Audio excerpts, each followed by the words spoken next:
Well, in this morning's Health Alert, medical advances are bringing new hope to patients and families living with Alzheimer's disease. Alzheimer's affects nearly 7 million Americans, 2/3 of them women. So Eli Lilly and Company is working to change the trajectory of Alzheimer's by educating on the signs and symptoms of the disease, the importance of a timely and accurate diagnosis, and developing potential treatment options. Joining us with more about advances in identifying and treating this disease is Dr. Julie Schwartzbard, a neurologist who specializes in Alzheimer's disease research and treatment. Dr. Schwartzbard, thanks for being with us. Thank you for having me. What should people know about Alzheimer's disease, especially the early symptomatic stages? Sure. There's about 4.5 million people in this country who have early Alzheimer's disease, and only half of them have been diagnosed. And part of that is because it's difficult to make the diagnosis sometimes. How do we distinguish between normal aging, someone having a senior moment, versus someone with early Alzheimer's disease? There's some clues, and it's when you look for the consistency. So if patients are consistently repeating themselves or consistently forgetting conversations or misplacing personal items or forgetting appointments, when you see that with regularity, those are red flags and it's time to see the doctor. Alzheimer's disease is caused by the deposition of abnormal proteins in the brain. One of those early proteins is called beta amyloid. So when beta amyloid deposits in the brain, it causes these clumps called plaques, and it's the amyloid plaque that's thought to cause the symptom seen in Alzheimer's disease. It's interesting to know that the plaques can form in the brain upwards of 10, sometimes even 20 years before the onset of symptoms. So why is it important to recognize the signs and symptoms of early symptomatic Alzheimer's disease?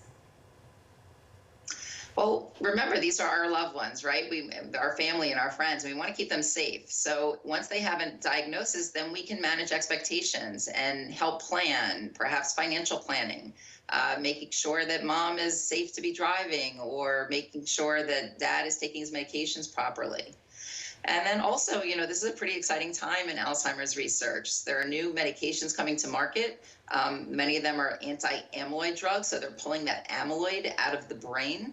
And those medications are best used in patients early on. So the earlier a patient is diagnosed, the earlier they will be a candidate for one of these medications. Now, keep in mind that all medications have potential side effects, and this class of medications is no different. So if a patient comes to diagnosis and is offered one of these anti-amyloid medications, the potential risk benefit should be assessed with family and with their doctor.